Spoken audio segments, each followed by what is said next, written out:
Hi guys, welcome back to another episode of Talkies podcast. Another. It's been a while. It's been a while. We always say that. We always say it's been a while in between each other. But this is an exceptionally long break. Yeah, I am your host, Artur, and I am joined by my co-host, Nick Poulimenakos. Obviously. Fantastic. Never JJ. JJ. He never appears on these. Well, we have more writers now, so I guess never them either. Exactly. So... You know what? Do you want to throw in a quick thing about that?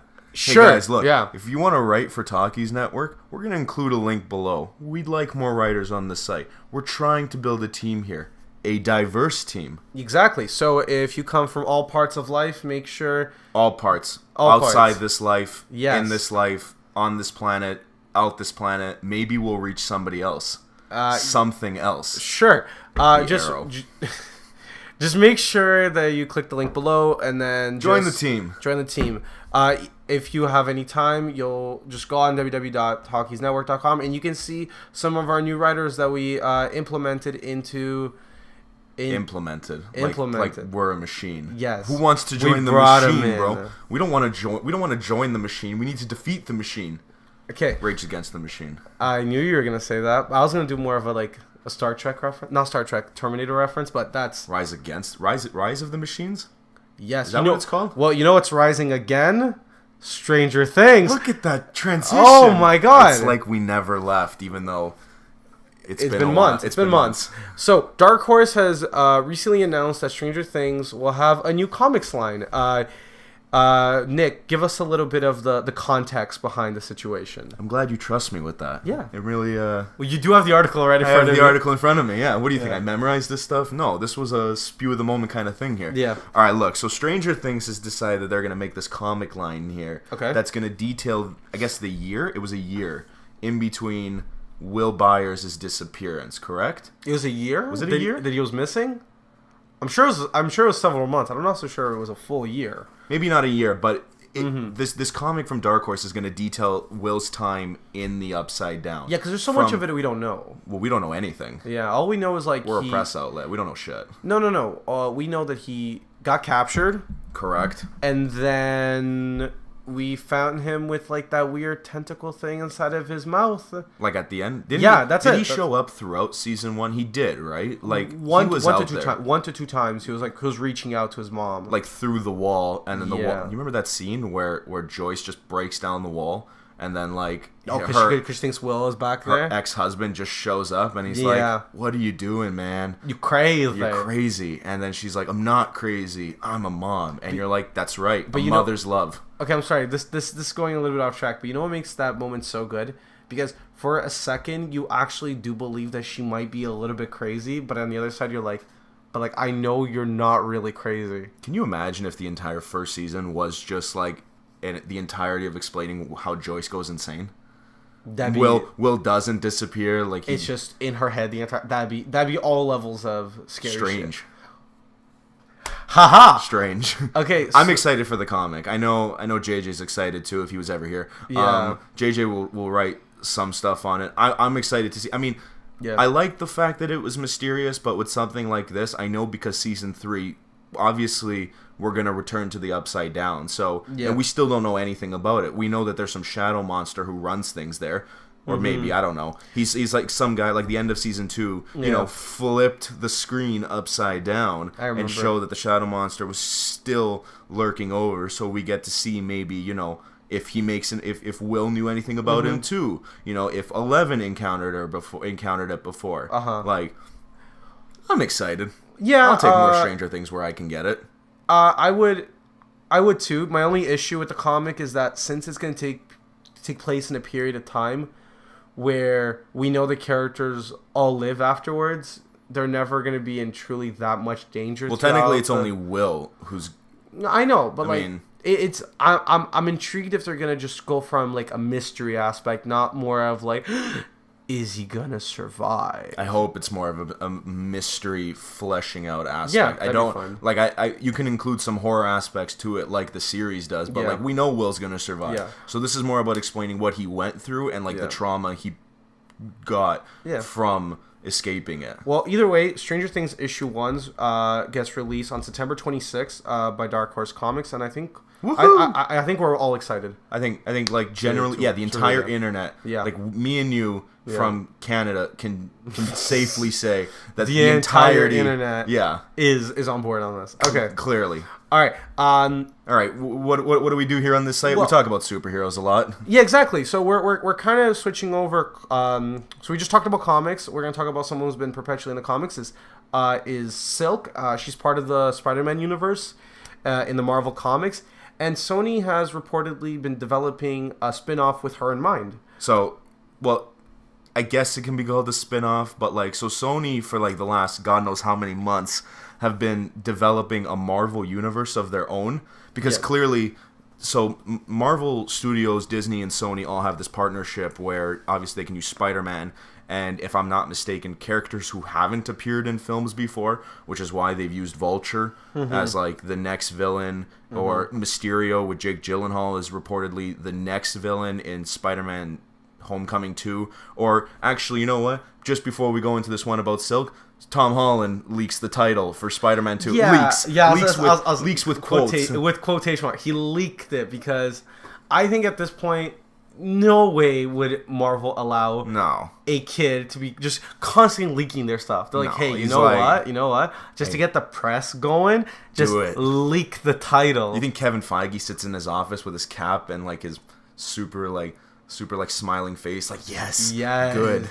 Him and Bob Iger, like Disney CEO, just sit in a small room and like decide what Tom Holland's gonna screw up next. It's called Spider-Man Far From Home because I think he's going to England in this film. What do you think about it? I don't know. I'm intrigued. I don't know if this is going to take before or after Infinity War. It should be No, it is after Infinity War. So he's coming back. Oh, Tom Holland's coming back. Spoilers for Infinity War. He died. Everyone's already watched it. Yeah, it's been 2 months. But look, so obviously Spider-Man is not part of this Sony universe. So Sony is developing a Venom film, a Silver and Black film, a Nightwatch film with Spike Lee apparently directing. Really? Can you believe it? That I'm genuinely intrigued. Spike Lee might direct a superhero film. I would love that. Morbius the Living Vampire, and now Korean-American heroine Silk. I don't know much about Silk. I've read about like a few comics. She debuted in 2014. Yeah. Dan Slott created her. He's great. I don't know. This above all else, I think, is a diversity win. Anything that introduces more Asian Americans is always a good cinema thing. In it's general. always a good thing. I just hope it's not going to be a bad movie. Like, I'm all for do you think representing people, but once again, I want the representation to be like correct and accurate from the comics and from the culture as well.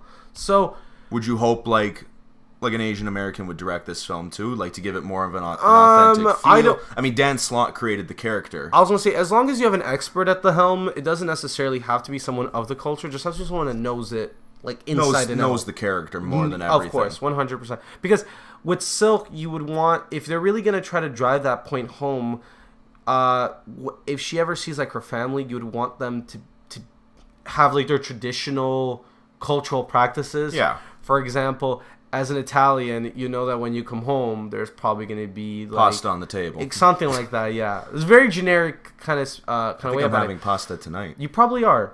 Yeah, you are Italian. But that kind of level of authenticity would probably go a long way into kind of, you know what Marvel did with all their B-list actors.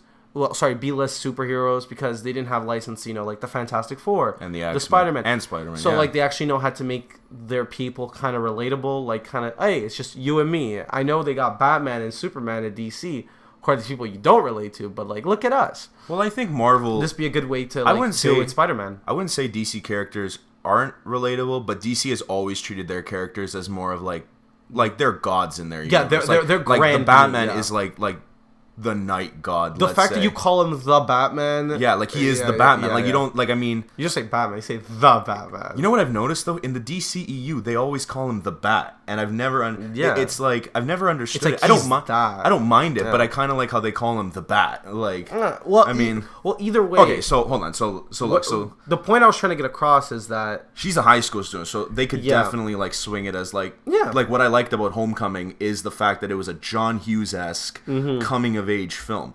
So Silk is, her name's Cindy Moon.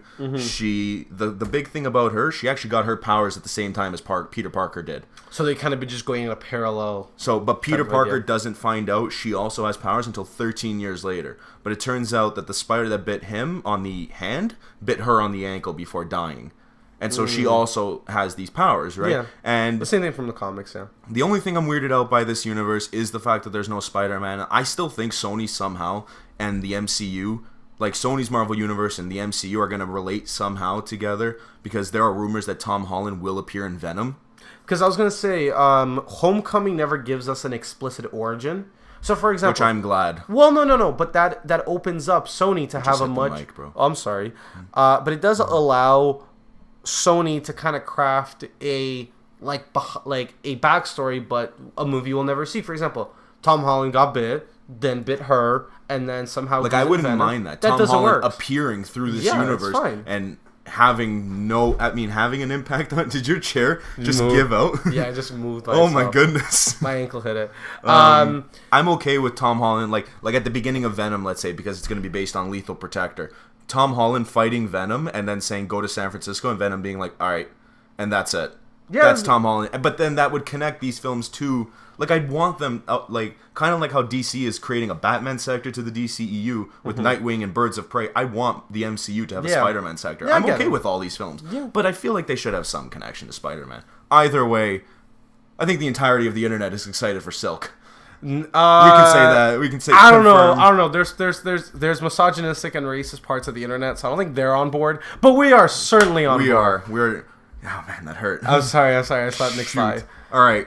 Look, we're going to keep with Marvel now. Yeah. Because Ant-Man and the Wasp held its premiere on Friday, so you got to know that critics were giving their thoughts. Stay tuned for ours on Monday. We're going to have our official reaction and our review on Wednesday. But unsurprisingly, Marvel apparently has another win on their hands with Ant-Man and the Wasp. It has gotten overwhelmingly positive reactions. And that's actually kind of impressive, because you have to think that this is the first movie that's coming out after Infinity War. And Infinity War but this film was revolutionary. This film takes place before Infinity War, and apparently then takes place parallel and then leads directly into 4. But think about this. Think about just the common viewer in general. They just watched Infinity War. They're like... Probably the biggest superhero film in history. Exactly. They're like, oh my god. And now they're going to release a movie... A much smaller movie. Exactly. So, literally, but I mean, I'm glad it's it's bringing it back down. Exactly. So that's what's my biggest worry. But if this movie's good, then that could be its biggest win. Because how do you come down from the amazing high that was Infinity War at that very end? You use Marvel's smallest hero. I didn't even... You know what? I didn't like the first Ant-Man. I liked Paul Rudd a lot. But I just thought it was... an average movie. I thought it was an average superhero movie. But, I really like Wasp. I'm really glad Evangeline Lilly is getting the co-starring role in this film. Apparently, she is the best part of it. She apparently kills it in the role. Michael Pena steals the show again. Paul Rudd, good as always. Michelle Pfeiffer apparently is really good. I have not heard anything about the villains yet. Who is the villain again? So her name is Ghost by Hannah John Carmen, I think her name is, or Kamen. I'm sorry if I'm pronouncing that wrong. It's a gender swapped role, so Ghost is a guy in the comics, but doesn't matter. Doesn't matter. We are diverse, and we are. The whole internet is excited about it. Definitely not. I feel like I can pull up 50 billion things about... The whole internet's excited about it. Some kid is probably pissed off that your favorite Marvel villain is now a girl. It's a social justice warrior. Oh, man. You know what I want to talk about later? Don't let me forget. I want to talk about Star Wars and the issue... And just remind me to talk about The Last Jedi in 10 minutes. Okay, yeah. Okay, yeah, just fine. Remind me. Okay? Actually, we're going to talk about it following this, because that just reminded me. But apparently... I heard she gives a good performance. I'm really glad. They haven't... There's a twist in this film. That's not really a spoiler, but I heard that's why they can't really talk about a lot of the story. I've just been seeing that the film is funny, it's action packed, it's down to earth, but they have not. Nobody has discussed the story yet, and I've heard that's because this film will have big ramifications. Oh, that's interesting considering that actually takes place before Infinity War. And I'm excited. Like, it's a smaller film with, like the best thing the first Ant-Man had going for it is it was not an end-of-the-world thing. Mm-hmm. It was more about, you know, Scott and him trying to be a better dad. And you had Yellow Jacket, who is my least favorite Marvel villain. Sorry, Corey Stoll, you're great, but, like, he's never going to hear this. Can you imagine if he hears this? He's like, fuck Talkies, man. He's like, I don't know you guys, you stupid Canadians. Like, but I'm excited. Like, it's an MCU film. Why not? We're going to see it. I was going to say, I was getting pretty burned out of the MCU films. But, like, Black Panther and Infinity War really, like, conjuvenated my interest for the film. And knowing that a lot of people have been liking Ant-Man and the Wasp, especially after Infinity War, does get me a little bit more excited. I will say this, though. The campaigning for the advertisements for this film actually have been pretty smart. They're like, Infinity War happened, and everyone's been asking one question: where's Ant-Man? I'm like, that's funny. And then you just see him under house arrest, like what he said, and he's just back in San Francisco screwing around with his daughter. That's right. And then you're just like, man, Michael Douglas and his scowl. That's great. Exactly. So that's why I'm excited for this movie, because it's very, like, I don't know. I'm intrigued. I want to see. It took Marvel this is their 20th film to have a female superhero at the forefront. Yeah, and that's true. They did it. I'm excited. I'm excited for the Wasp. Okay, yeah. I'm really excited. Paul Rudd always kills it in the role. So really quick, because you just reminded me from that gender swap goal. Yeah. Have you been seeing the campaign to remake The Last Jedi? Oh yeah, and then holy, and then Rian Johnson. He's like, please do it, please just do it, because you've been like, did you see Kelly Marie Tran get bullied off Instagram for her role in the film? Oh yeah, like Daisy Ridley got it. Just like Daisy Ridley. Yeah. And so I'm looking at this, and it's like, we have a team of producers who will bankroll $200 million to remake The Last Jedi. And I'm like, okay, look, I understand The Last Jedi was divisive and everything, but you don't attack Kelly Marie Tran. It was the same thing that happened. Look, I hate The Phantom Menace. I really do. Yeah. It was poorly written, and it was ill made. Yeah. Okay? That doesn't give anybody the right to bully the kid who played Anakin Skywalker. It's just he's a kid. Star Wars fans have this weird irrational ownership to the movies. It's like, if it's not what I saw back then it's over. Or it's not exactly what I pictured in my mind, done to perfection, then this movie's garbage. Like, Luke Skywalker in The Last Jedi, I thought was very different. I understand why Mark Hamill was hesitant about it, because he was like, this was not my Luke Skywalker as a kid, right? This was not. I mean, but even then, Luke Skywalker was very close to, you know, turning to the dark side in Return of the Jedi. He cuts off his father's hand. Yeah. Okay? And then you see him now. Luke never trusted the Jedi, I don't think. He even says, he's like, I was a Jedi like my father before me, right? But Yoda teaching him in Empire was not how Yoda taught in Attack of the Clones. Well, clearly. Well, also, you have to think about it that Luke came about it at a much older age. He joined the Jedi Order after he was already 18, so he didn't have that kind of blissful, youngling mentality with the Jedi. So he's bound to be a little bit more skeptical of the Jedi than other people are. And him going after Kylo, which I thought was actually, I liked it. Personally, I liked it a lot. It's a mirage. She's not there. It's an image. No. Like, the backstory about why Kylo took down the Jedi. Okay. And Luke tells it from his perspective, where Kylo went berserk.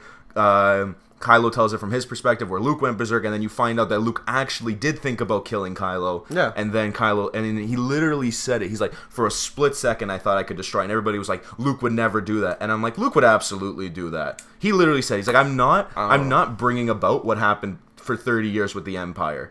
He's like, and I saw this boy already lost. It's just that people, it's Star Wars fan having ownership of a series that doesn't belong to them. And no matter which director you would have brought in, no matter which decisions you would have made, you would still ended up with a movie that was not going to satisfy the massive amount of people that come and watch the Star Wars films now every year. For example, well, with all the anthology films. Well, exactly. later on in this podcast, we're going to talk about the Han Solo film and the future of like kind of the Star Wars. So we're gonna leave the Star Wars, not the Star Wars film, the whole entirety of the internet. Exactly, the universe that encompasses us all. But talking about something that's encompassing all, Disney is did a higher bid for Fox. Fox accepted another high bid from them. So Disney originally bought Fox for $52.4 billion, which, if I'm not mistaken, using my ramen commerce knowledge of the business world, hashtag Talkies business, is a lot of money. It's a lot of money. Yes, the whole entirety of the internet would agree with you. But I believe, was it an all stock bid? Do you remember? Yes. It wasn't an all-stock bid? Well, it does exclude certain things like Fox TV. Yes, no, okay, so the Fox broadcasting is not included in it, and Fox Sports. No. But, so they break this $52.4 billion bid. Comcast comes in, and they're like, hold up, fam. This ain't happening. And then I want it. And then my favorite part is just that Disney comes in dick swing. Like, he was like, what's up? Like, so $71.3 billion. Fox bid $65 billion, I believe. I think it was $65 billion. Yeah. And they were like, oh, what's happening now? And, you know, like, reports came out. They were like, Rupert Murdoch, owner of Fox, is a businessman first, so he's definitely considering this. I love it. And then, like you said, Disney came out full frontal. Yeah. They were like, get out. I love $71.3 billion. Fox accepts the new bid. The only... Okay, look, this is a lose for the filmmaking industry in a way, because... You're losing a big five, I would say, film studio with Disney, Fox, Warner Bros., Universal, and Sony. I don't count Paramount anymore. They've been making Transformers movies forever. Like they're still really profitable. Big six. So you lost Fox to Disney. Yep. However, Comcast is evil. No. Well, no. Listen to me. No, That's why Cinema sins them every time it's a Universal movie. First sin, Comcast. no. It's just any TNT, Comcast, Time Warner. They're all garbage. AT&T bought Time Warner. Yeah, and that's why Disney made the higher bid. Jesus. They were waiting. That's why Comcast bid. So they were waiting to see what the Department of Justice in the States, the United States, would do. Yeah, and they were like. A judge ruled in saying, no, screw you, AT&T and Time Warner can merge. And so then Comcast came out and said, whoa, $65 billion. And then obviously Disney said, fuck you, bro. No. Well, here's the thing. This deal still is going to take maybe 2 or so years to ratify and actually be fully approved. Summer 2019, I heard, is the absolute earliest it could finish. Because although the bidding is still, it's been accepted by Fox... the United States government still has to approve, because there is laws of monopoly where you can monopolize a certain industry. I learned about that in economics. Great job, Nick. Hey, man, remember on the last podcast that said I was trying to pass economics? You passed economics? I passed economics. Oh, my God. I'm so happy. Love being a university student. No. So there's monopoly laws that just can't let you monopolize a certain type of industry. So... Disney has bought out so many. They got Marvel, Lucasfilms, and now they're going to get Fox. So obviously what most of the online community is looking at is the fact that the X-Men and the Fantastic Four, they're coming home now, and that's a big win. And that's a relatively big win. That's a huge win. What are you talking about? House of M storyline? I'm down for that. However, I am down. In 2022, Avengers vs. X-Men is coming or something. I don't mind. Okay, here's my thing. Do the Phoenix correct, and then do X-Men vs. Avenger for the Phoenix. The only thing I'm worried about is, are we going to get films like Logan, like Deadpool, like The New Mutants, which Bob Iger said we would definitely consider keeping the Deadpool franchise alive. But because Fox's main X-Men movies, not great right now, but they're spin-offs. No, Deadpool 2 was fantastic. No. And Logan, I don't care what you say, it's the greatest superhero movie of all time. It's a very good film, greatest. But I don't think Disney. For example, Deadpool 1, not even counting Deadpool 2, has outgrossed almost all of their films. All of the MCU films? Yeah. Definitely everything post Guardians? No, for example... No, pre-Guardians, sorry, pre-Guardians. No, it did outgross the Guardians, the first Deadpool movie. Oh, no way. No, you're right. No, sorry, you know what I was thinking? Iron Man 3 didn't outgross. The first Avengers, the second Avengers, Infinity Days of Future War. Past, that's the one I was thinking of. So, I was going to say, the first Deadpool movie outgrossed all of those films, which are big wins under Marvel. For example, it outgrossed Black Panther. What are you talking about? It outgrossed Black Panther. Panther made $1.3 billion. Never mind, it did not outgross Black Panther. Bro, you're behind, man. You've been at work. I know, I've been at work. But it's good to see that they're like, this is a very profitable franchise. Let's just take everybody that was working on it and just like... That's what I hope we own you, but make the movie whatever you like. Keep doing what you're doing. Yeah. And I hope Disney does that with... So Bob Iger also said, like, we're going to keep Fox Searchlight alive, which is like films behind 3 billboards outside Ebbing, Missouri, Shape of Water. Like, if Disney does what they did with the 90s, where they used Touchstone and Miramax to make more adult films, like Pulp Fiction, which was a Disney film for the time Miramax was under them, that's what they should do, because it's obvious Disney is buying Fox for their streaming service. They need to be able to compete with Netflix, and so having 100 or so years of filmmaking under their belt, on top of everything from 1939 onwards, using when that Snow more White, pull power, it'll have more pull. Now, I'm all for the Fantastic Four and the X-Men coming home.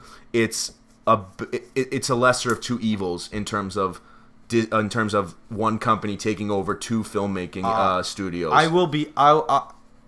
I don't. From a filmmaking perspective, it's bad because less competition means that we're just gonna.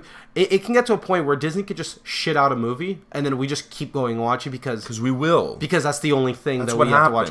But what Disney's been doing with Marvel, for example, has been great. They'd be like, "Hey, we own you, but Kevin Feige, you make all the production decisions for us." Well, now hold on. Now don't forget, Kevin Feige was in charge, but he used to report to Marvel CEO Ike Perlmutter, who is a misogynistic piece of shit. If I'm mistaken. So then Bob Iger or Feige went up to Iger and he was like, "I don't like him. I don't want to work with him anymore. He's killing this." And so Iger was like, "You report to me and me alone now." That's perfect. And so it works out well. Obviously, Marvel has a formula, and they've won. Exactly. Not won, but they are winning, I guess. Yeah. Like, they have struck cinematic gold, and I hope that when the X-Men and the Fantastic Four come over, that Feige will literally say... Like, he'll give it to a filmmaker... Like, a Fantastic Four film should be given to a guy like Brad Bird. Who can just remake The Incredibles, because they're a better Fantastic Four. Because they feel like a real family, their powers are used. That's what the Fantastic Four needs to feel like. The same with the X-Men. You need a familial aspect to it. Deadpool just needs to keep swearing, and if you want to keep going with like out there movies, make an Alpha Flight film for all I care. Make a Moon Knight film. There's a lot they can make. A Ghost Rider film. Make a well, that's all. Well, hold up. I want a Ghost Rider Netflix series, because then we can make it dark as hell. Yeah. So Disney gets Fox. Disney's a win, and unless Comcast has the option to fight back, they won't. I don't think Bloomberg, CNBC. No. They're all saying, me with my Rotman Commerce degree, that I hopefully get in a year, will say like, no, they're not going to fight back. But I guess we'll see what happens. Would you like to talk about gaming for a bit? Yeah. So that kind of covers our film news kind of portion. Then we have 2 film discussions following this, but that's more TV stuff as well. Yeah. So in terms of gaming, we just wrapped up. What do you want to do first, E3 or Bethesda? Well, it kind of works on the back of E3. So I'll do E3 first. Yeah. I'm gonna let Artur take the reins on this one. So E3 was really good this year. We had a lot of really strong performances, especially from Microsoft, Nintendo, and Sony, and a little bit of Bethesda. But we also had, the average shitbags, which is EA, and surprisingly, Square Enix was towards the bottom of this year. It was weird to see such a juggernaut in Japanese RPG just not have that much sway over the gaming population at E3. For example, they announced some good games like Octopath Traveler, which they're the same studios that made them is made Bravely Default, which has been one of my favorite RPGs since like 2014. But just strangely not that well done. It was very short. It was very congested. They tried going for that Nintendo-like pre-recorded filming, unlike the Microsofts and the Sonys and the EAs. Is Square Enix behind Kingdom Hearts? Square Enix is behind Kingdom Hearts, but that's the thing. The one big Kingdom Hearts thing that released that everyone kind of knew was gonna happen was they're gonna have Frozen in it, and I think that's cool. It's awesome. But I'm very pumped for Kingdom Hearts. But 3. the thing is, Microsoft let it out first. That got announced at Microsoft first. Well, you know what I thought? I thought because Square Enix has this whole Avengers project in the works, like a brand new Marvel game coming out, and we got nothing from it. No, because that's the biggest thing is Square Enix right now, they're such a good company, but the thing is they're making a lot of deals with a lot of companies, and it's kind of like not tearing them apart, but it's kind of spreading them a little bit too thin. So, for example, they could have saved that big reveal of Kingdom Hearts 2 for them and be like, hey, Microsoft, you could talk about this later. But when it comes to announcing games, they have to discuss amongst each other, like, hey, what are you going to release first? Because you're clearly before us. So that kind of left... And first, even the game I mentioned, Octopath Traveler, we already knew that was coming out. So there wasn't too much new to get anticipated for. EA sucked. You don't like them. EA was garbage. I refuse to talk about them. Even though you buy FIFA every year. I will buy FIFA every year, and that's just because I love playing with my brother and I love playing with my friends. But apart from that, I will never buy any of the Star Wars games that they produce because that's why I'm here. I refuse to give that evil corporation more of my money. The Comcast of gaming. Essentially, they're the GM of everything. So what I was trying to get at is that EA's was garbage. Square Enix was also garbage. It was bad, but it's passable. Ubisoft was pretty good. Ubisoft was decent. Ubisoft was pretty good. Bethesda was pretty good. Well, hold on, sorry. Ubisoft, you said they announced Assassin's Creed Odyssey. But it got leaked before. It got leaked before. So I'm watching this Odyssey and I'm like, dude, this is ridiculous, man. Greek origins. I'm like, hell yeah, man. My last name. Okay, I'm like, great. My last name. I'm like, Greeks finally coming back in gaming. Yeah. All right. And then I see this keychain and I'm like, man, shit. Like, yeah, come on. It got leaked beforehand. The one thing that people kind of got really excited in the Bethesda one, just because I'm like, that's what's in my mind right now. Elder Scrolls. It was the new Elder Scrolls game. But the thing is, you had to know it was coming. One, it was coming, so it's not that like wow. Two, what they showed us was pretty much a logo. It's kind of hard to get excited on just Elder that Scrolls alone. 6. Pretty much, Woo. yeah. But also this game, if that's the one where you can say the whole entirety of the internet was excited. That's actually 100%. 100%. But the thing is, in all honesty, we know that game is not it's not coming out at least until 2021. Like, they're gonna spend a lot of time on that, and by that point, like, it's inevitable. Wasn't Skyrim? Okay, because Skyrim was a 6-year production. It was okay, right? Because of how immersive and how massive the game was. Like, it's just it was ridiculous. Well, Skyrim is one of the only games that understands. Witcher 3 understood this. Legend of Zelda: Breath of the Wild did this. Game. 2 beautiful games. Do not say anything. Shit game. Is that they understand that if you're gonna make an open world, you need to make. It's got to be open. No, not only that, but it's gotta feel full. It's gotta feel like there's always something to do. For example, in Skyrim, you can just go anywhere and start a random quest out of nowhere, and the quest will take you into an underground cavern. It'll make you steal some stuff. It'll make you fight a dragon. It's huge. The thing is, with Elder Scrolls 6. I'm assuming they're gonna want to do that, but more. So this movie, 12-year production. Yeah. So this game is gonna take a very long time. That's why I'm excited for it, but I'm kind of like, it's coming anyways. Sony's really good, a little awkward in the beginning because of Last of Us Part 2. But really strong gameplay footage. I do not think that's going to be the final gameplay. It's strong gameplay footage from games we've already seen. However, I don't think that changes the fact that most of everybody was super amped to finally see more Spider-Man stuff, which is coming out in September. The Last of Us. I don't think we have a Ghost of Tsushima. I can't pronounce that last name. I don't know. But it's a samurai game. That's the game that I'm actually looking forward to the most. That I saw at E3. More than Jump Force. Jump Force looks awesome. I don't even watch. Well, we'll talk about that in a minute. Yeah. But you got more Death Stranding. Yeah, more Death Stranding, which the trailer still makes no sense. They said it was going to be a story-based trailer. It was, definitely. But it didn't make any sense. You still don't know nothing. The baby this time gave a thumbs up rather than a wink. So is the baby pregnant inside Norman Reedus? No one knows. Kojima is not telling anybody anything, and every trailer so far has made no sense. But what's good is that Sony was able to give us an in-depth look.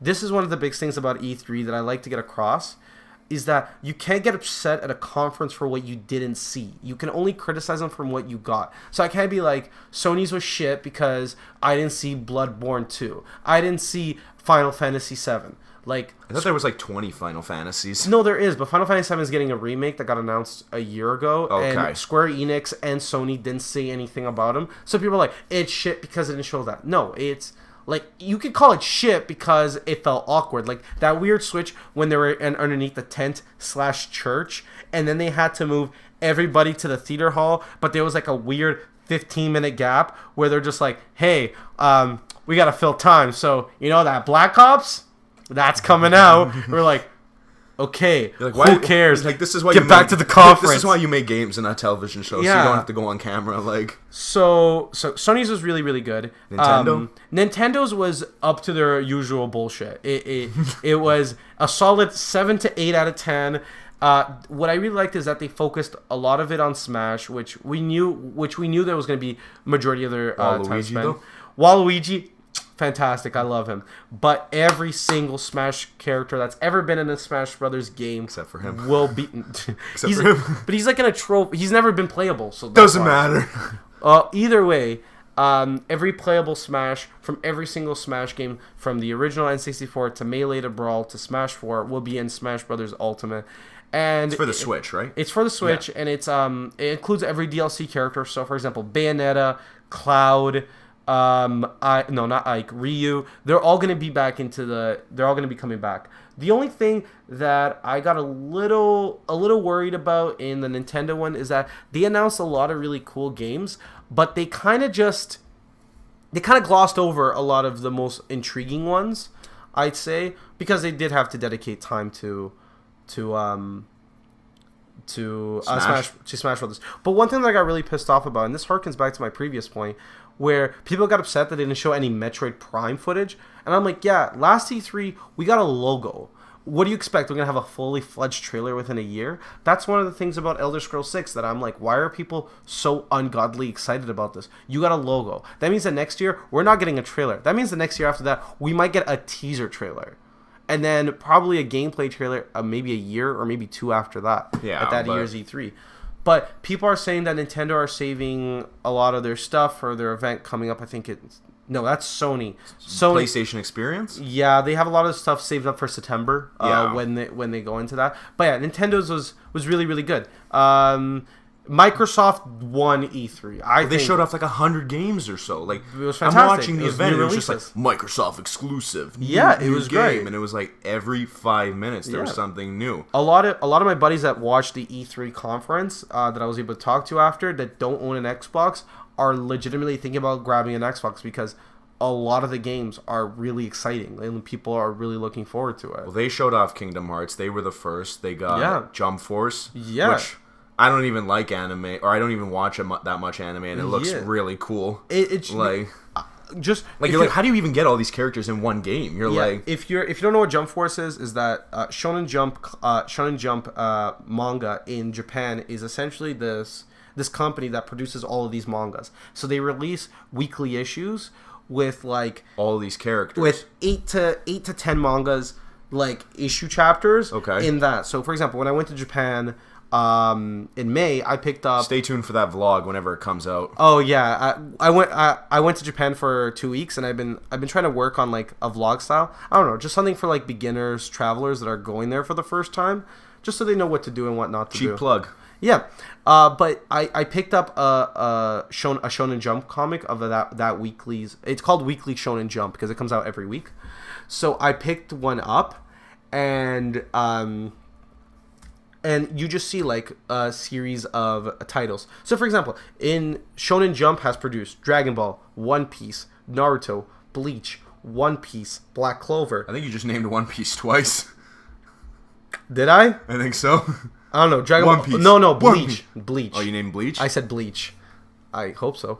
Well, either way, we'll figure it out later. Well, either way, that's what E3 had to offer. Who won E3? Microsoft. Who lost E3? EA. Fuck EA.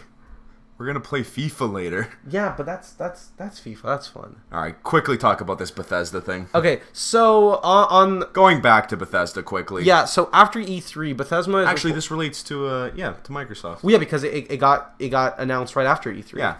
So Bethesda is reportedly suing Warner Brothers for ripping off the Fallout Shelter, the mobile game, if you've ever seen it, with the new Westworld game that is being produced by Microsoft. So if you ever played Fallout Shelter, it uses the Fallout world, and you control an entire shelter in the ground, and you can do it's kind of hard to explain if you've never seen the game or ever played it, but all you're gonna say, there's a lot of mining, there's a lot of so hard to explain. I'm gonna put a link of like gameplay of it, because it is a little difficult, but it does seem that Westworld that's being produced by Microsoft, it's very similar. It's very, very similar. So apparently, sorry, because I have the article. No, read it up. So, above all else, Bethesda says that the Westworld game is using follow coding. Oh, and so that's one of the things. That's because, I believe, where is this here? The team that was working on Fallout Shelter ended up... Okay, so the report says that the publisher... So Bethesda says that the designs, artwork, and codes were taken by Behavior, the developer, to use for the Westworld game. And so they say that Behavior made a deal with Warner Brothers to produce this game after Bethesda hired Behavior back in 2014 to work on Fallout Shelter, and then that partnership was dissolved. So they worked for Bethesda first, then Warner Bros. Came in and was like, hey, do you want to make this Westworld game? And they essentially just made this, not the same game. They essentially took the coding from that they had from the Fallout game, which was used in the Fallout game, and they used it for their own Westworld game. Yeah. Now, I believe Variety confirmed that Warner Bros. Was in fact suing them. That Bethesda was in fact suing Warner Brothers. Yeah. Like, I know games are similar. Like, every Battle Royale game out there is just... Yeah, for example, PUBG is suing Fortnite right now. Right, but what I'm saying is like, what? Call of Duty's going to have a Battle Royale, aren't they? Like, Battlefield's going to have a Battle Royale. Yeah. Those are similar, I guess, aspects. Like, they're just using the same...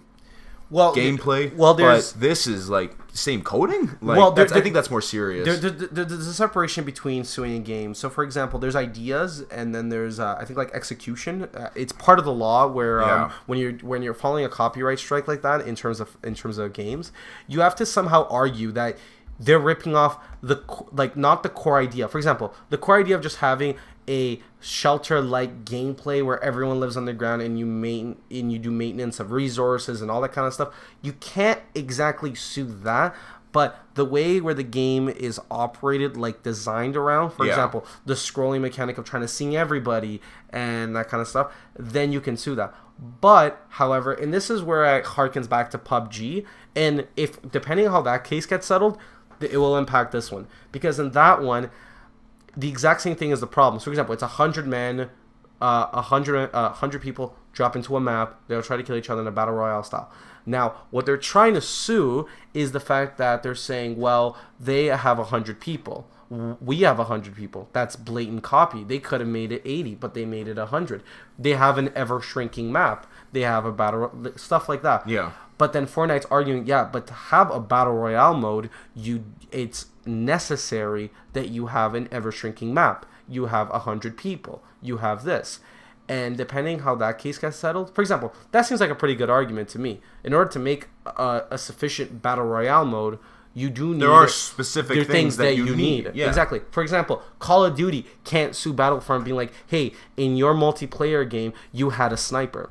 Well, you can't, because a sniper is just inherently part of that genre. Right. And they don't own a genre. That's what makes this, the Fallout case, a little bit more interesting, I think, than the PUBG and the Fortnite one, where... Well, this is the idea this takes the and hardcore. The mechanics. Exactly. That's what makes this a little bit more exciting. But in all seriousness, we do realize that if this ever actually does come to fruition, Microsoft will just settle.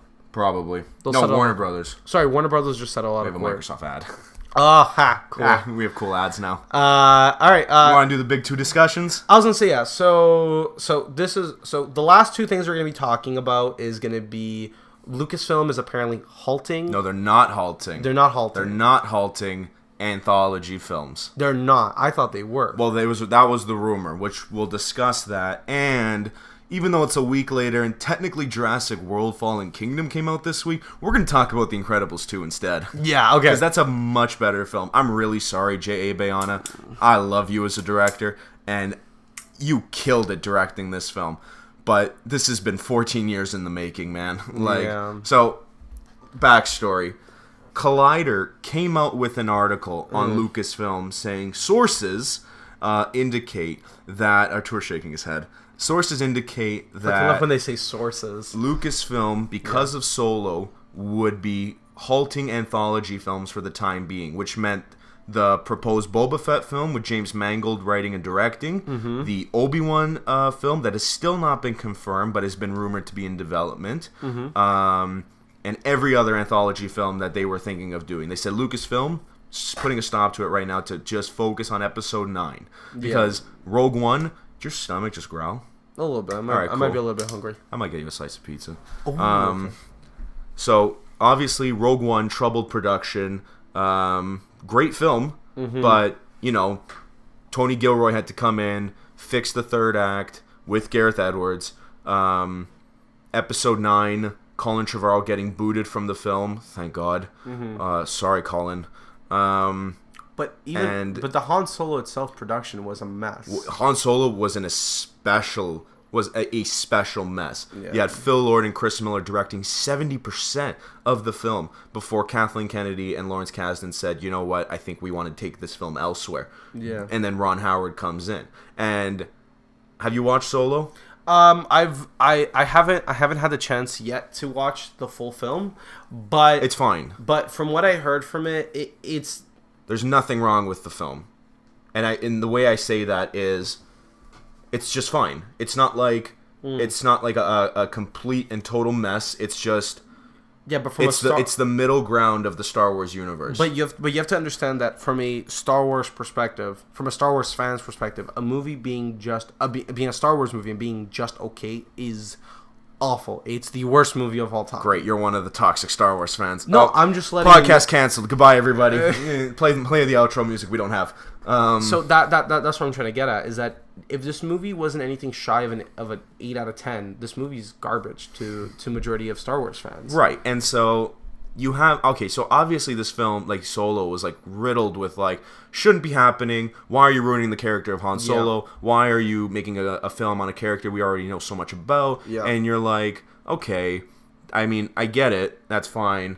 Oh, we forgot to talk about Creed 2. Don't worry, we'll talk about it later. Well, quickly, sorry, Creed 2 trailer was great. So you have a film with their most popular. I would call Han Solo the most popular Star Wars character, aside from Vader and Luke. I would put Han above him, or Leia like their top bikini. 3. Oof, we are in 2018. We respect women. Yeah, exactly. I respect her body. She can do whatever she wants with it. Wow, you're on top of things, man. That's High true. five. That's true respect. Wow. Continue. So, Han Solo, Ron Howard comes out. He finishes the film. They reshoot 70% of it. Didn't the script also get rewritten 3 times? I don't know. Because there was reports of that earlier on. I remember that it got rewritten. Well, geez. So Solo debuts, and by Disney standards, by Star Wars standards, it's a flop. Yeah. It is a flop. It makes a profit. It does. It will arguably break $450 million, I predict, by the end of this, given current like how it's doing right now in theaters. But so Collider comes out with this article saying because of Solo's flop, Kathleen Kennedy has stopped production on anthology films. Yeah. So then ABC, a Disney company, reaches out to Lucasfilm for a comment, and Lucasfilm said there's no truth to that. We are focusing on the films we have in production right now. We are not halting anything. Okay. And you're like, okay, so way to go, Collider. You have bad sources. So then, following this, The Hollywood Reporter comes out with an article saying, no, this is what's happening. So they confirmed the statement that Lucasfilm is not halting production. However, they are licking their wounds. They are, taking a step back. Kathleen Kennedy is taking a step back, saying, now hold on, let's see what we got happening right now. They got J.J. Abrams and Chris Terrio writing Episode 9 with Abrams directing. That's confirmed. You got Rian Johnson's trilogy of films. Okay. He's writing and directing all of them. Confirmed. You got the Game of Thrones co-creators, David Benioff and D.B. Weiss. A series of Star Wars films. I'm sorry, before you continue, I'm so impressed that you're remembering all of these people's names. What do you think I do, study? That's true. Okay, continue. I do, if my mother ever listens to this. Sure. You got their series of films, and then you got Jon Favreau. Mm-hmm. Well, there's actually two. So then they got on the TV side, you got Jon Favreau doing a live-action Star Wars series, which I'm very excited for. He's great. Mm-hmm. For the Disney streaming service. And you got David Filoni doing the next animated series, Star Wars Resistance. Okay. With I believe it's Japanese, or it's anime inspired. Oh, fantastic! Which is really cool. You got Poe Dameron and Phasma having big roles in the series. As well. Great! Because that's just the point. I want more of them, and they can at least be in this series with Oscar Isaac and Gwendolyn Christie returning. Oh, really? Right. Wow, interesting. So that's all that's confirmed now.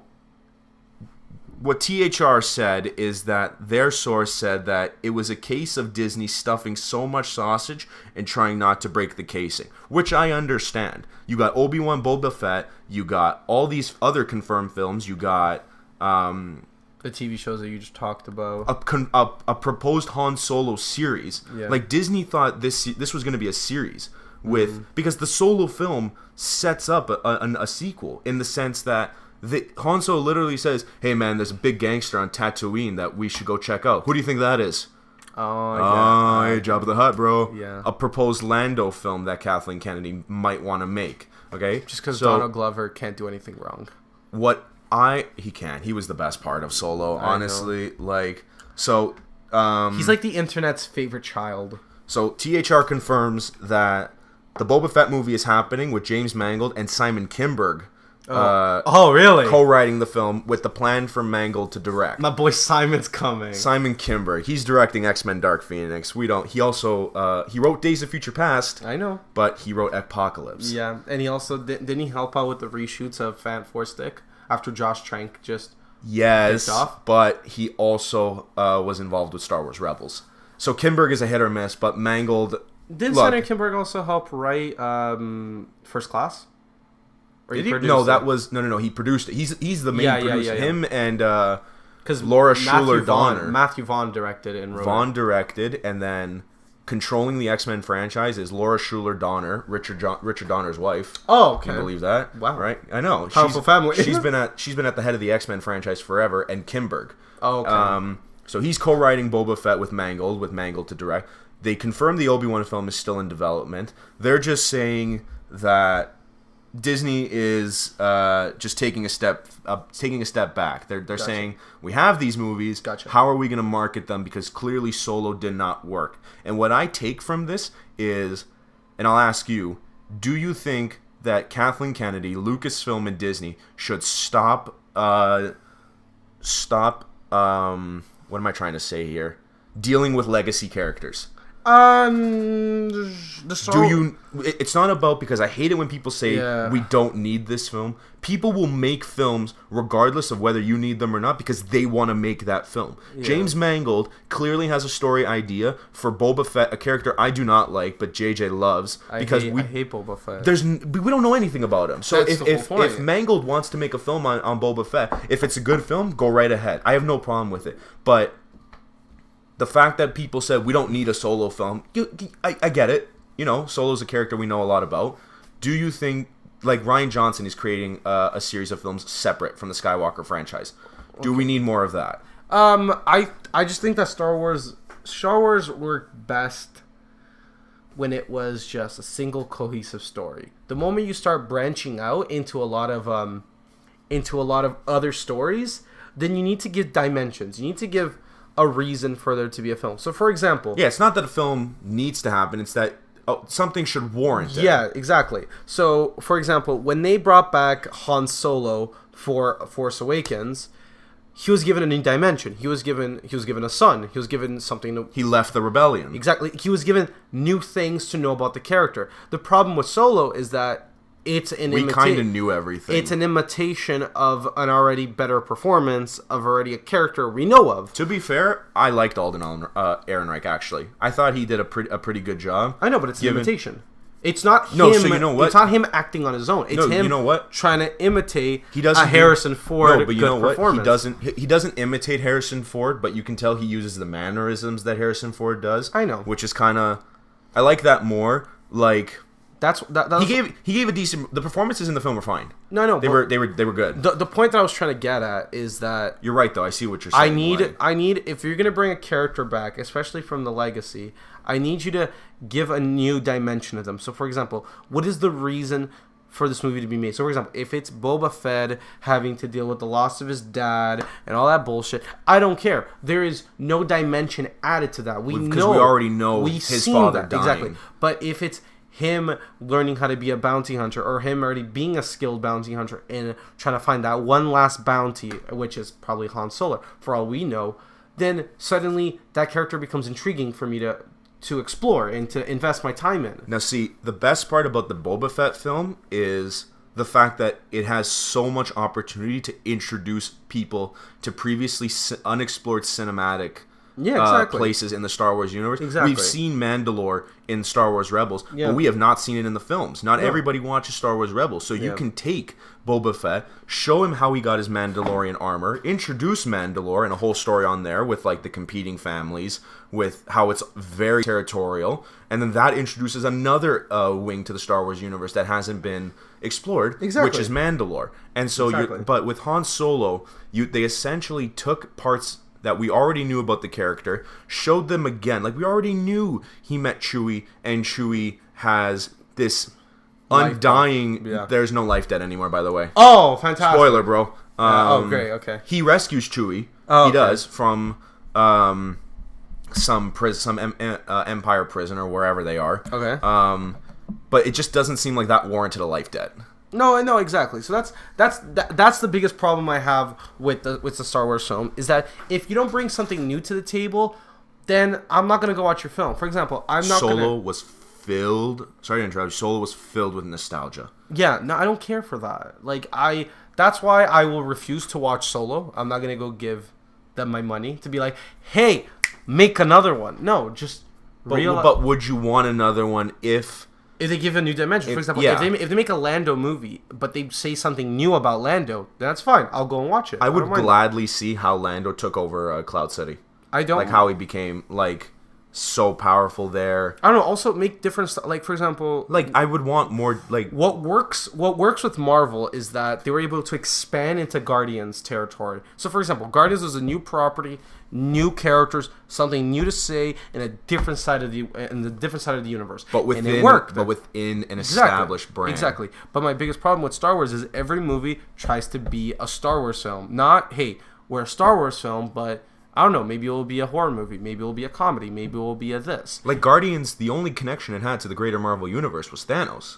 Exactly. And I'm very glad about that. But what worked with Guardians is Guardians was like a Star Wars movie. But then Winter Soldier was an espionage film. Ant-Man was a heist film. So they're all their own separate thing, just part of a concrete universe. For example, if Han Solo was just about, it was a smuggler's film where all he was trying to do was smuggle, I'm like, oh, that's intriguing. That's kind of cool. That's like not a Star Wars movie. But inevitably, it still becomes that. That's one of the reasons why I kind of enjoyed Rogue One. Rogue One was a very different style of Star Wars film. It was not only was it was a war film. It was a war film, but it was just in the universe of a Star Wars film. So like Rogue One, I think, perfectly captured the nostalgia. Yeah. Brief Darth Vader appearances. Yeah. Tarkin, which, however you feel about the CGI, Tarkin had to be a part of this film in some way, I would think, or at least offhanded mentions to him. Leia being the connective tissue, but it's still focused on Jyn, Cassian. You don't have to name them all. No. Like those characters, I can't remember the other ones. You got like I don't know. The robot. The blind dude. the blind dude's friend, and then the other, the Empire guy, Forrest Whitaker's heavy breathing. I can no longer go with you. I'm sorry, I hated Solgaleo. Okay, Sagarera. Okay, but so Solgaleo is a Pokemon actually. So you're not saying don't make these films based on older characters. Is if you do bring something new to them. Like, would you? I mean, so Jon Favreau's series on the Disney streaming service is supposed to cover post-Empire reign, like 8 years, I would say, after the Battle of Endor. Sure, I don't mind. As long as what makes Star Wars good is not that it's Star Wars, it's that the characters that are inside Star Wars is what makes it good. For example, the first 3 Star Wars movies are so good because every character is fantastically crafted. All of them having extreme depth. All of them go through a change. All of them have a realization. All of them kind of like, oh, wow, we're actually a real person. We're not just written by a script or by a writer or whatever. That's what makes Star Wars good. So, for example, when people say, do you want a Star Wars film? Not really. I just want that character being a real person, I guess. I don't know. They gotta have, like the characters in Han Solo. Sorry, Lawrence Kasdan again. I don't know. I don't want to trash your film, but they weren't fleshed out properly, and the fact that Han Solo got his name the way he did, so it irked me. I don't know. Like, for example, if you ever want to know how to take an established property and put a new spin on it, look at J.J. Abrams, what he did with Star Trek. The very first Star Trek film, let's not count Into Darkness, but I liked Into Darkness, but it was a remake mostly of the Wrath of Khan. And then even Star Trek Beyond. Beyond I thought was great. It was a great movie. It's just, take a look what they did there. They took a character that's already established, but they kind of gave a new dimension. For example, Chris Pine is a little bit more brash, a little bit more... bro. Come on, man. Pine. Of the 4 Chris's. Yeah, there's too many Chris's in Hollywood. But Chris Pine gave a more raw performance than Shatner would. It gave a more... he's a little bit more quick-tempered. He's a little bit more of an asshole. But I like the whole thing where it was more... that thing was a legacy thing where it was like, hey... Your father was this. He's like, I never knew my father. And he's like, you knew your father in a past dimension.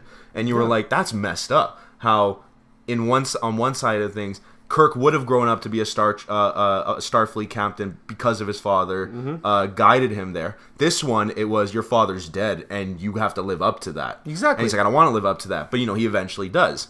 And that's a new spin on the Shatner character. This movie puts nothing new that I already didn't know. I already knew that... Solo was going to be a smuggler. You know what the biggest issue with this film is? And JJ touched upon it in his review.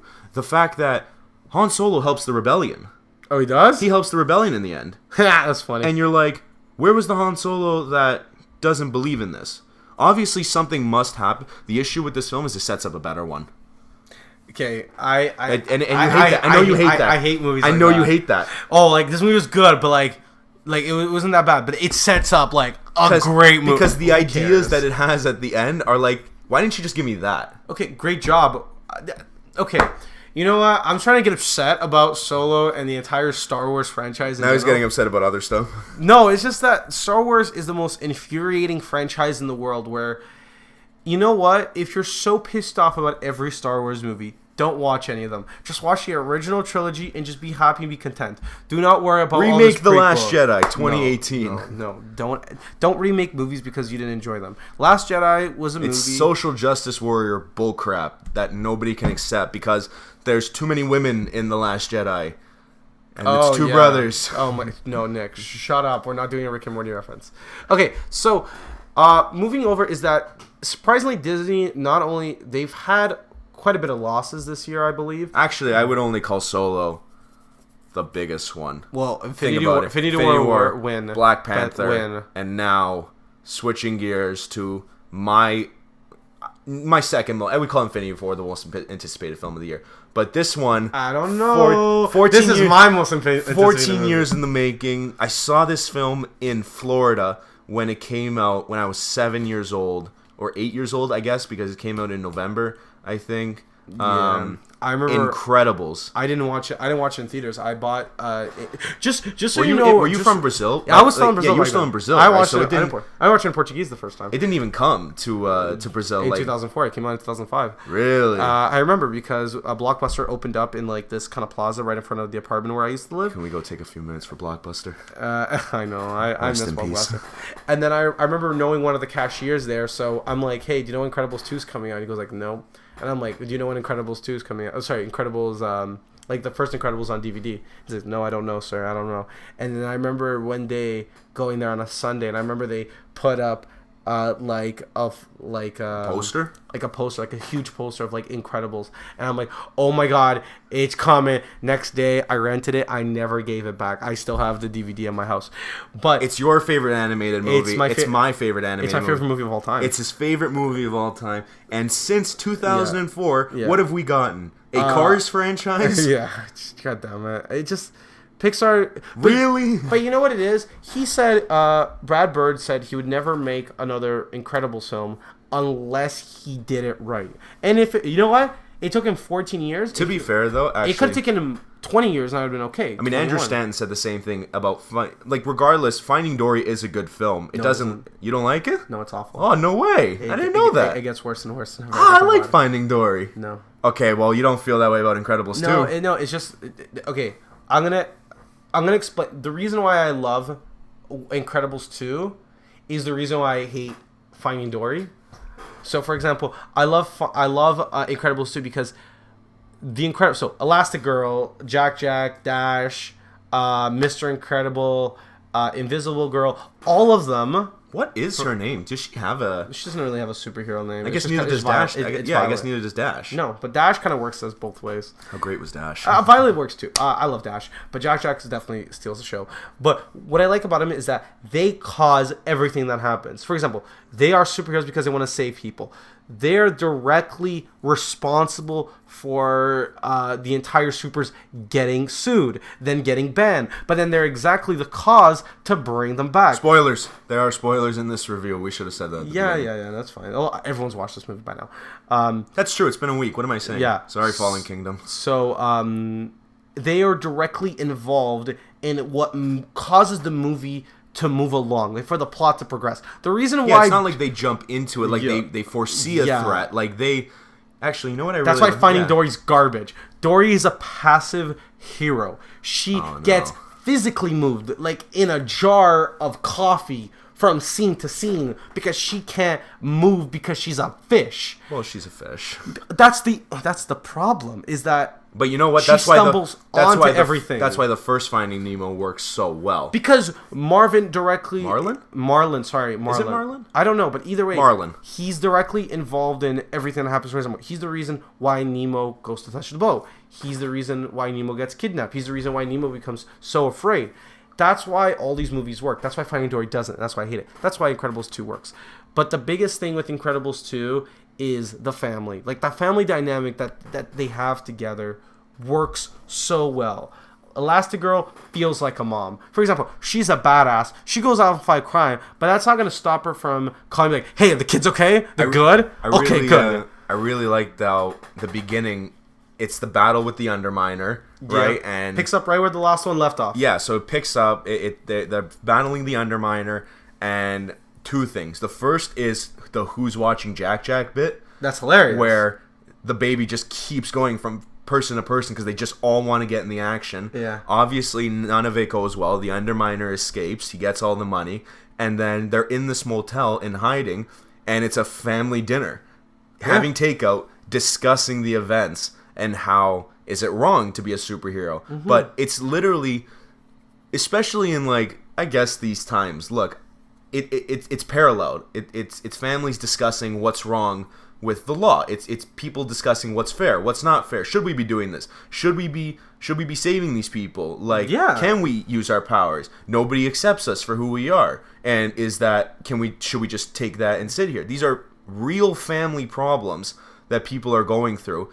These people just have superpowers. Exactly. Some guy's just incredibly strong. One guy's incredibly fast. Like that's why the movie works. for example, I think so. I wrote a spoil-free review. We'll link it below. We'll link it below of my personal review of the movie, and in it I do speak of a kind of family dynamic where they're superheroes. They fight crime, but they'll still have those mundane type of family tasks where you straight up trashed Finding Dory in this review. I fucking hate Finding Dory.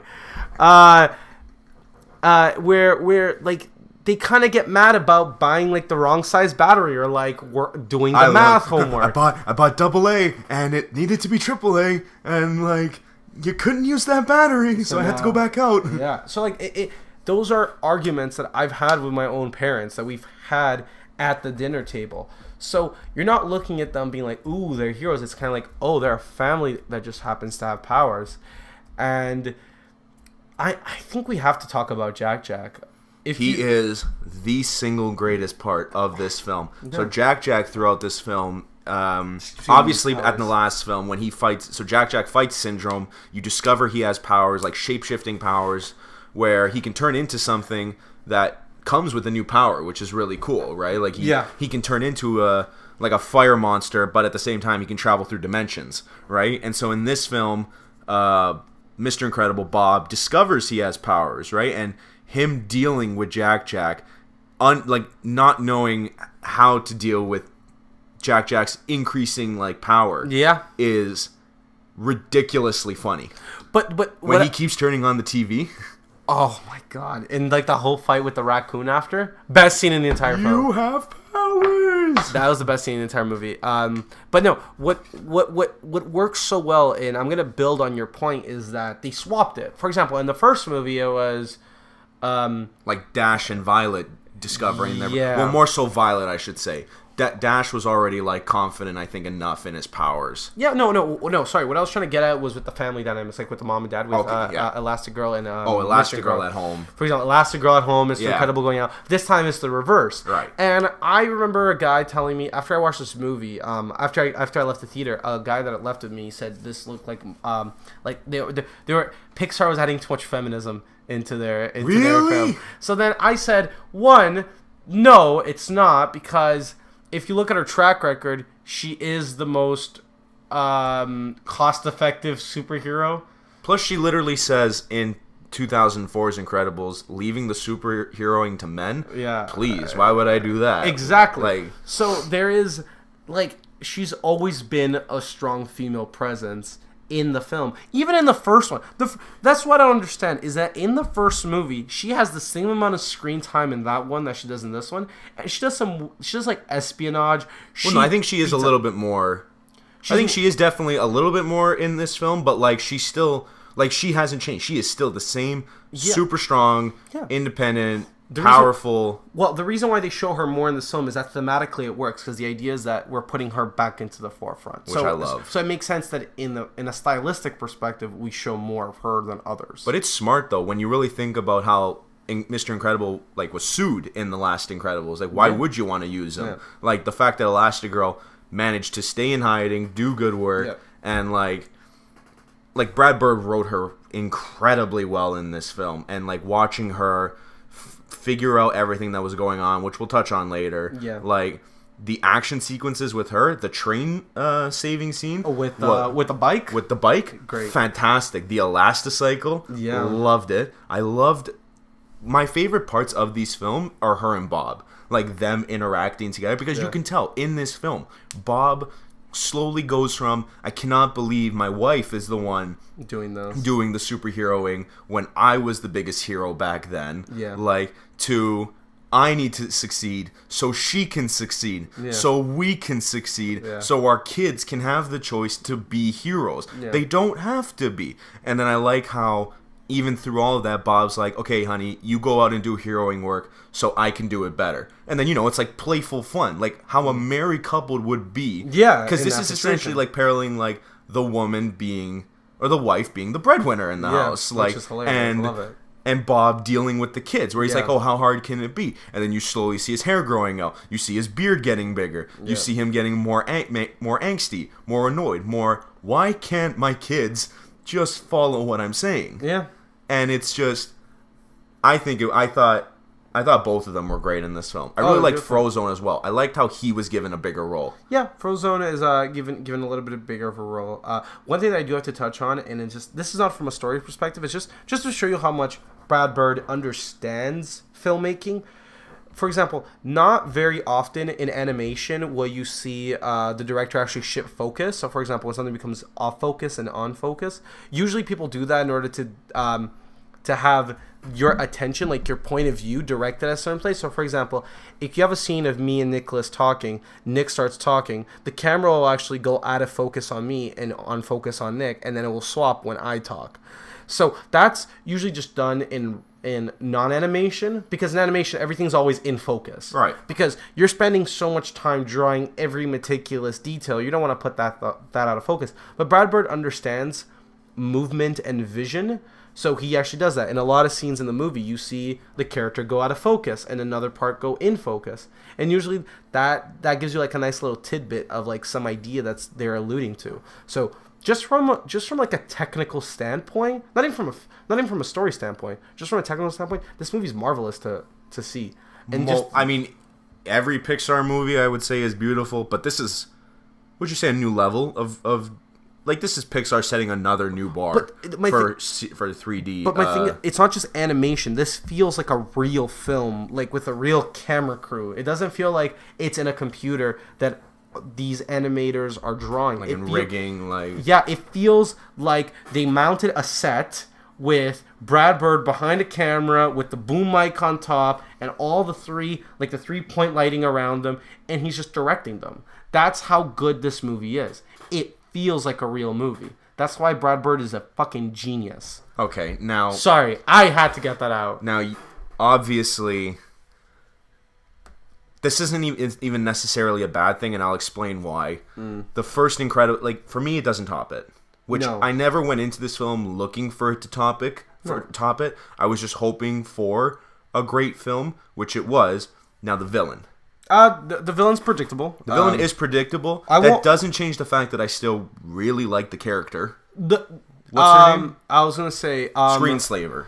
Yeah, I'll say Screenslaver. So just, if you really, really, really have not watched this film yet, just tune out at this particular part for the next couple of minutes. I'll put timestamps like at the end, and I'll put literally like outro. Yeah, so spoiler alert for this one little section is that Screenslaver is a plot twist, and it turns out to be the sister of Bob Odenkirk's character, Winston Dever. Yeah. Like, so the girl's name is Evelyn. Yeah. Evelyn Dever is actually behind Screenslaver because she firmly believes that superheroes make us weak. I like that, though. Yeah. I like the fact that she uses technology to compensate for that weakness. Like, I like the story of her saying, like, you don't need superheroes. You should look out for yourself. Which, in reality, is a very fair point. Like, you sitting back and saying, like, oh, man, I don't got to worry about robbers anymore. I got superheroes to come in here. And her father died thinking that way. Yeah. And obviously her brother... Her mom... She was more attached to her mom. Right. She's like, mom wanted to go,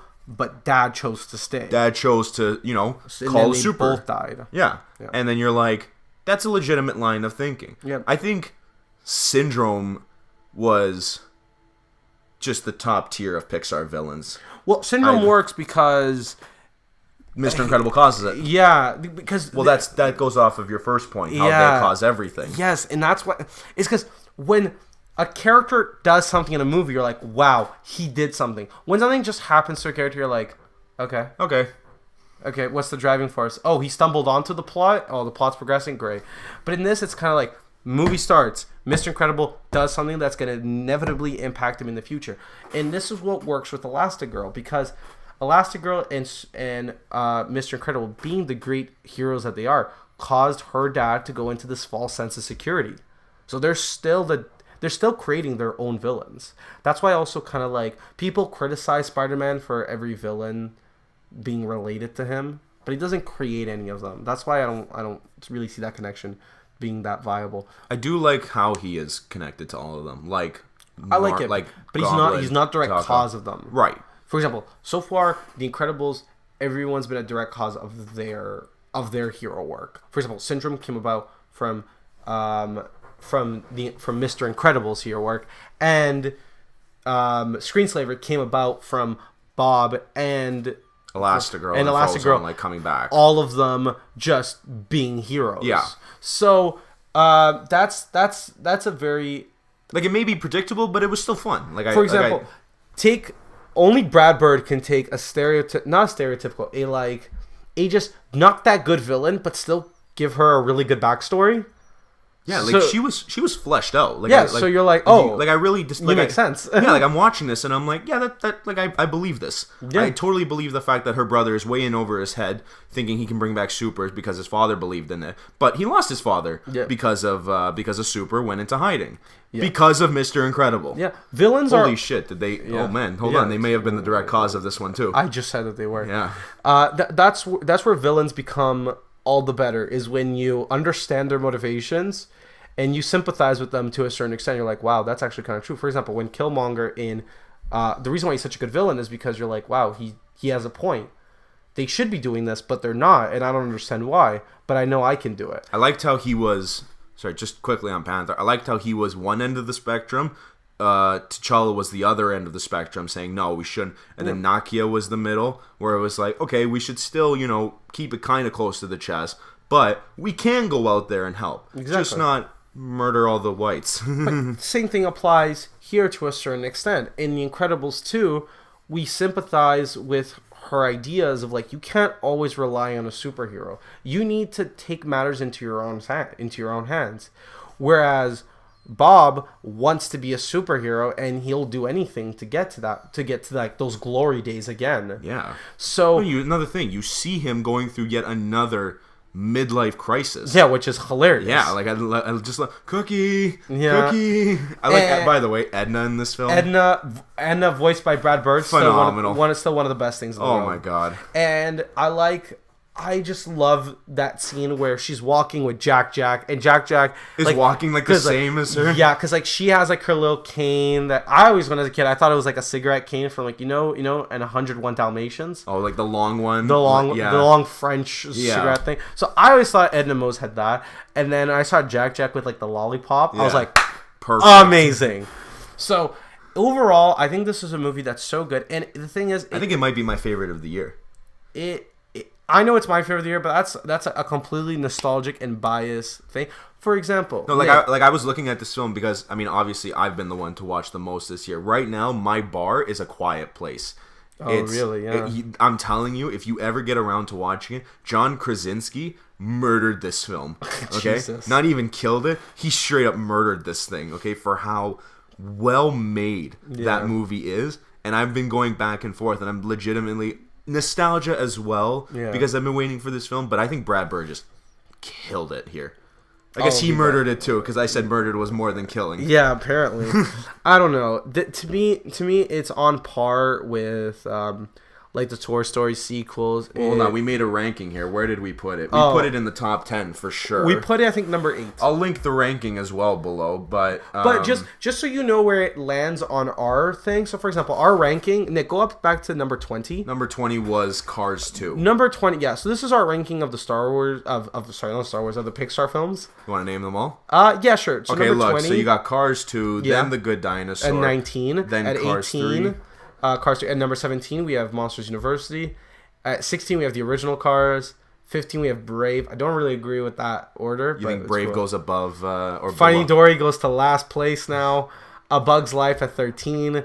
Ratatouille's at 12. Great movie. I fucking love it. Criminally underrated. Up would be number 1 if everything was like the opening sequence. Oh, so you want me to get depression and kill myself? I literally said in the ranking that the opening scene of Up is the greatest in Pixar history, and it's a 10 out of 10. But the rest of the film is an 8.7 out of 10. I understand what you mean. Monsters, Inc. at 10. The original Toy Story at 9. I know a lot of people do not agree with that's a controversial pick, but I firmly stand by the fact that Toy Story 2 and 3, that the Toy Story films get better and better, and that 2 and 3 are possibly interchangeable, but Toy Story 2 is... I think Toy Story 2 is the best one. like it's...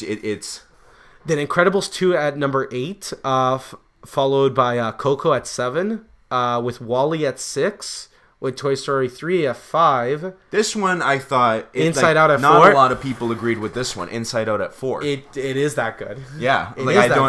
I post...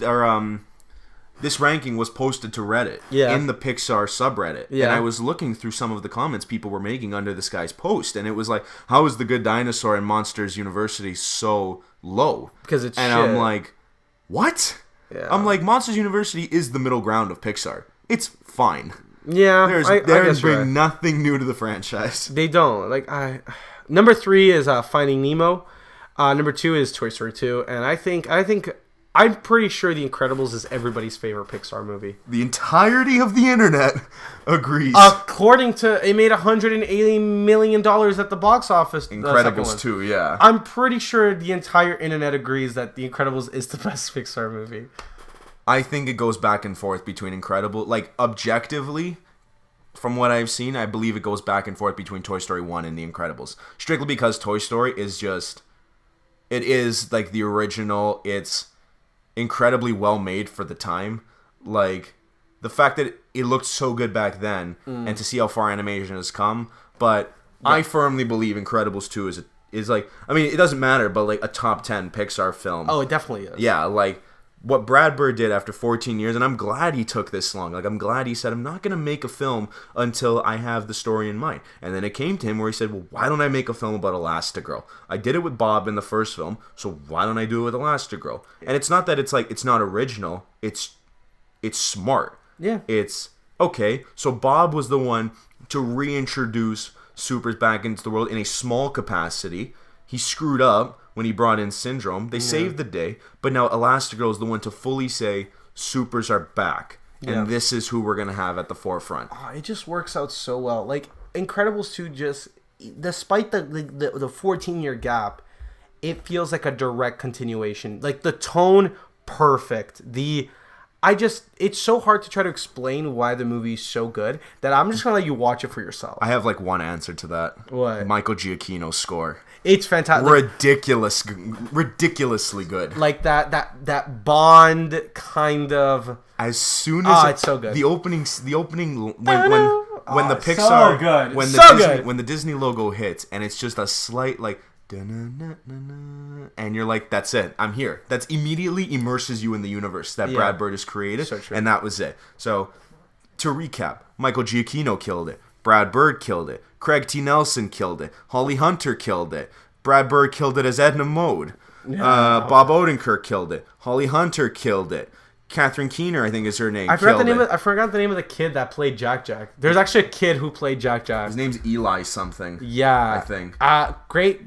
Great performance, even though you were just making baby noises. Eli. I put it in there. Eli Fusel. Yeah, he did a great job as Jack Jack, despite the fact he was just doing crying, just doing baby noises. All right, what's your rank? What's your rating? 8.5. Okay, I also give it an 8.5 out of 10. It's fantastic. What is Mr. Sunday Movies? What does he do? Best movie ever. It's not the best movie. Best movie ever. It's not the best movie. Well, it's not the worst movie ever. It's definitely not the whole entirety of the internet agrees. All right, is that it? Yeah. So, guys, thank you for listening. If you actually made it this far into the podcast, the return nobody was looking forward to happened again. Yeah, exactly. We're back. Hopefully we can inconvenient or inconsistent uploads once again.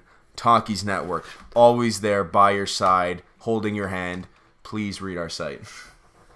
Okay. What do you want to end off with? Where should they find us? Okay, so you guys should find us on www.talkiesnetwork.com, where we upload any articles you're thinking of. Literally anything. Literally anything. Ready? Anything. I'm going to name them all really quick. Film, movies, same thing. TV, comics, anime. We have an arts and culture section now. Yeah, thanks to our lead writer Pran. That's a lot of thing. If for some reason you listened to our previous podcast and now you're listening to this one, check out the website. A lot has changed in it. Video games. Exactly. A lot of really cool and interesting things are in the horizon, I think, for Talkies Network. You can find us on Facebook. You can find us on Twitter. Yeah. Talkies Network for both. You can find us on YouTube, obviously, because we're uploading it there. And we mentioned it at the beginning. We are looking to expand the team. We want news. We want writers. We want to hear what you have to say about the entertainment industry. You think they're... Okay, guys. That was a very long outro. Goodbye. Join the team.